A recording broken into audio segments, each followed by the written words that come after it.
Olá pessoal, aqui quem fala é o professor Everton e a gente está gravando essa pequena videoaula para apresentarmos alguns diodos para aplicações especiais.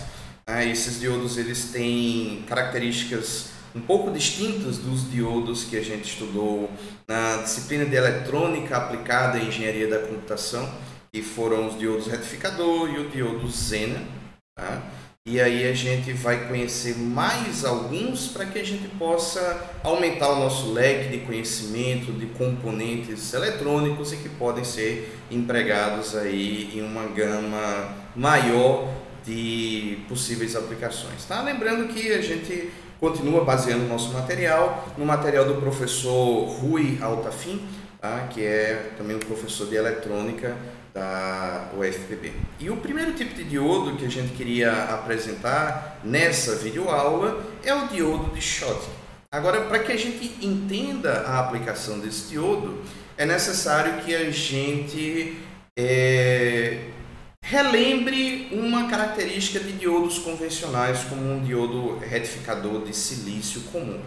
Esses diodos eles vão conduzir corrente quando a gente utiliza uma polarização direta, e eles são capazes de bloquear o fluxo de corrente se eu mudo essa polarização, né, e passo para uma polarização reversa.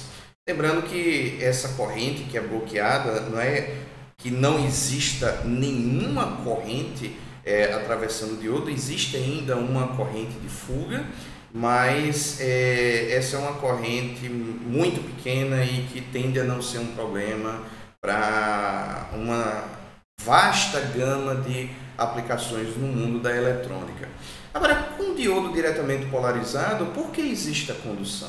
Ela existe porque existem portadores na camada de depressão que estão livres e que vão contribuir para a corrente elétrica, tá? Os elétrons e as lacunas, os elétrons livres e as lacunas. E esses portadores eles estão viajando, tá? Com, vamos dizer assim, uma energia cinética, tá? Com velocidade, pela camada de depressão.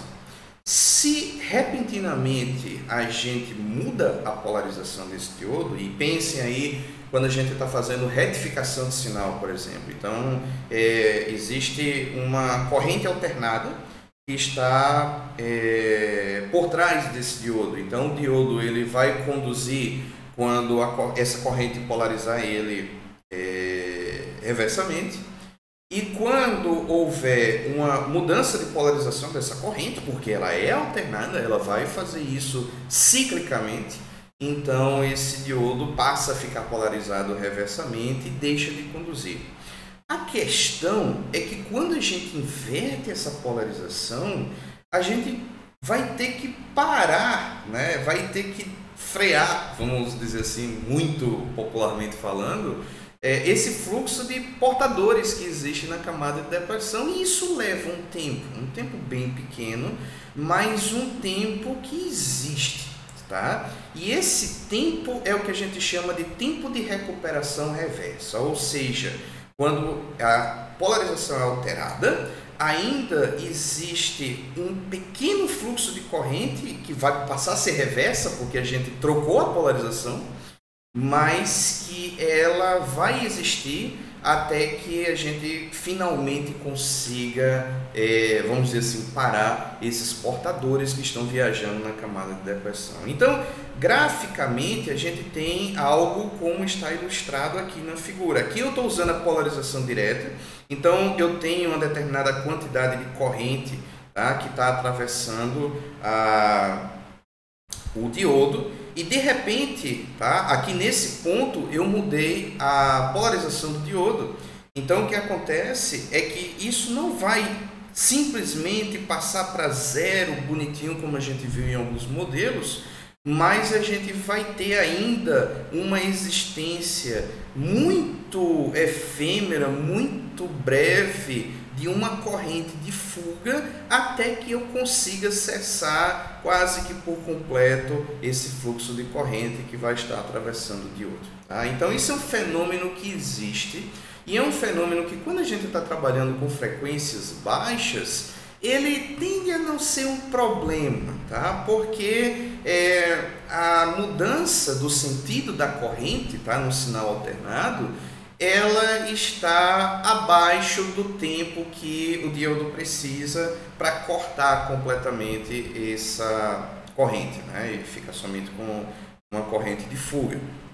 Agora, o problema maior surge quando a gente começa a aumentar a frequência. E isso é um tipo de situação que é muito comum no mundo de processadores, por exemplo, tá? Em que a frequência ela já passa a ser medida em megahertz, gigahertz, e aí esse tempo começa a ficar, esse tempo de recuperação de diodo começa a ficar acima do tempo de mudança do sentido da corrente nesses sinais de alta frequência, tá? E isso vai fazer com que se torne um problema eu utilizar um diodo retificador comum, se eu estiver considerando uma alta frequência, tá? Nos diodos convencionais, se a gente for analisar, por exemplo, uma folha de dados, um datasheet, aqui de um diodo como esse, um N4148, a gente vai encontrar essa informação, tá? Em um cenário de teste onde a corrente da polarização direta estava sendo de 10 mA,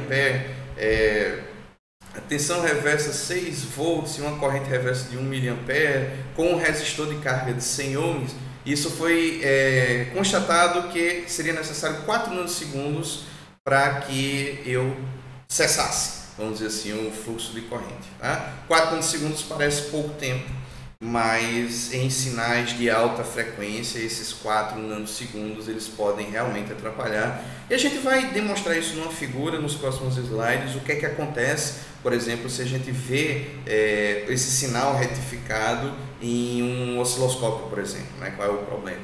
Mas já adiantando, a solução que a gente encontrou para lidar com esse problema é a criação desse diodo que a gente está chamando de Schottky. Tá? Esse aqui é o símbolo dele, tá? E aqui é uma figura ilustrando qual é uma diferença dele para outros tipos de diodos, tá? Ele possui uma camada de metal, tá? Aqui onde deve estar a camada de depressão, e isso vai diminuir de forma significativa a camada de depressão, tá? Ou seja, a gente pode considerar que esses diodos não possuem uma camada de depressão, logo cargas portadoras na junção podem entrar em corte mais rápido. Porque a não existência dessa camada de depressão resolve o nosso problema. É porque o problema maior estava justamente na inércia que sofrem as portadoras que estão na camada de depressão. Tá? A partir do momento que a gente remove essa camada de depressão, então a gente vai reduzir esse tempo de corte, a gente não vai ter esse problema da inércia nessa região, e aí o corte vai acontecer já em tempos de, por exemplo, 100 picosegundos, o que é consideravelmente menor do que aqueles 4 nanosegundos que a gente viu na folha de dados lá do diodo retificador convencional. Tá? E aí a barreira potencial dele é menor também, o que inclusive leva a outras vantagens, como a potência dissipada nesses diodos é menor, ele vai aquecer menos, tá? A curva dos diodos, a gente vê então que por conta dessa camada, essa barreira de potencial menor, ela vai estar um pouco mais deslocada para a esquerda, mais próxima aqui do eixo onde a gente está representando a corrente, do que o que a gente encontraria em um diodo convencional. Tá?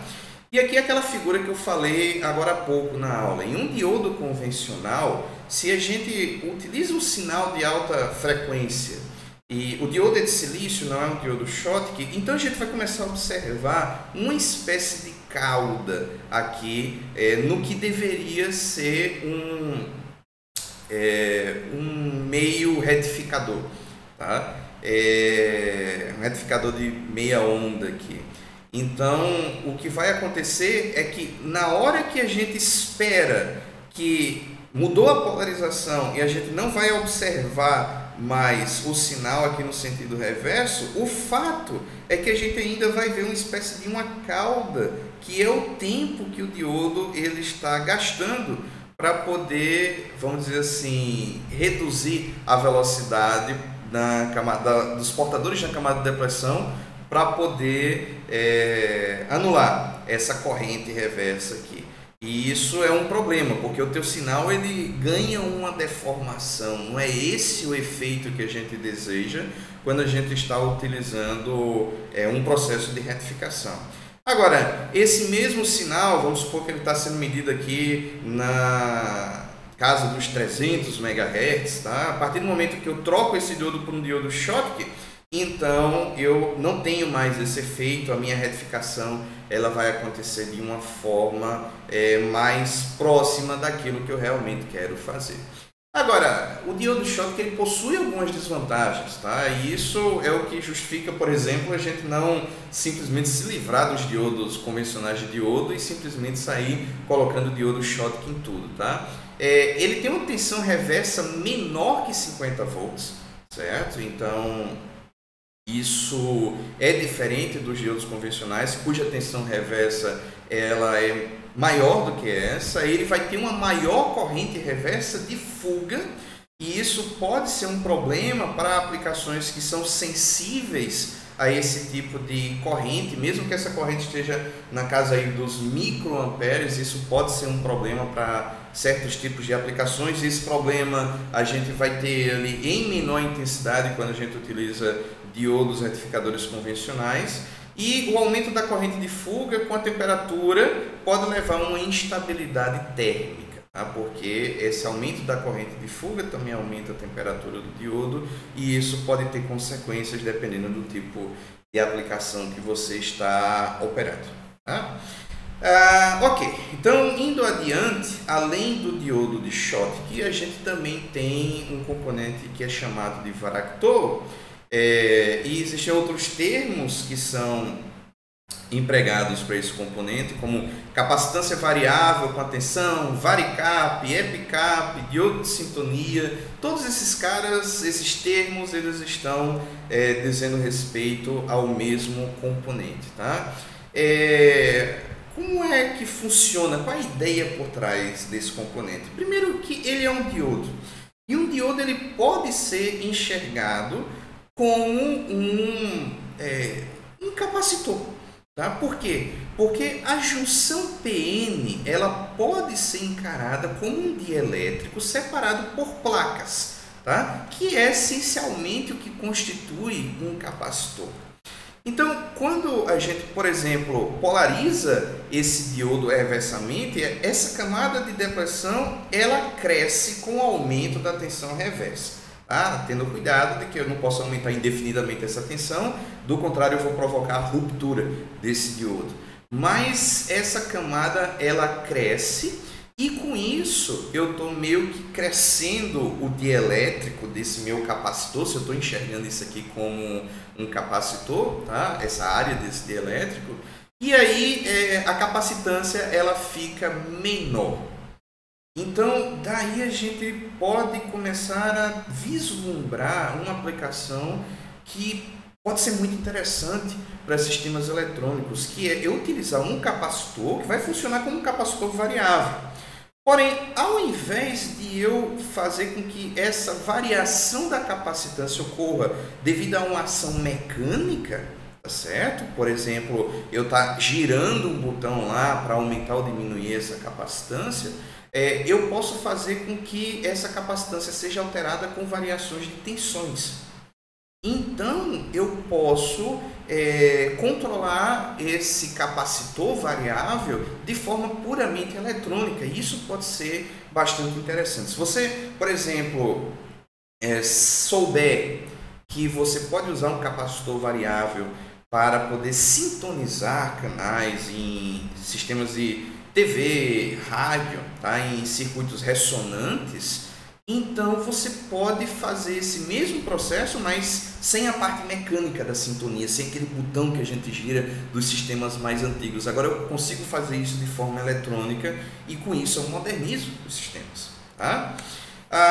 Então eu vou ter um símbolo esquemático desse varactor, que é um diodo, sendo que ele tem as plaquinhas do capacitor aqui, né? Então isso aqui dá uma dica para a gente do qual é a aplicação dele. E aqui a curva desse varactor, como é que varia a capacitância à medida em que eu aumento a tensão reversa nesse diodo, tá? Então, com tensões menores eu tenho maiores capacitâncias, à medida que eu vou aumentando essa tensão, a camada de depressão vai aumentando, a capacitância vai diminuindo. Então esse é um componente que ele é construído, tá, de modo a otimizar essa questão da relação entre a camada de depressão e a capacitância. Isso é uma coisa que é um fenômeno que a gente encontra até em diodos convencionais, mas no varactor isso é otimizado para que a gente possa realmente ter uma faixa maior de tensões para capacitâncias possíveis. E a aplicação, como eu já falei, é modernizar, por exemplo, o que a gente encontrava em sistemas mais antigos aí de TV e rádio, onde essa capacitância era alterada, né, por um capacitor variável que precisava de uma ação mecânica. Agora eu posso fazer isso com botões, tá? Com uma coisa mais eletrônica, e isso torna esses sistemas mais, vamos dizer assim, mais modernos, né? Mais fáceis de serem utilizados, ok?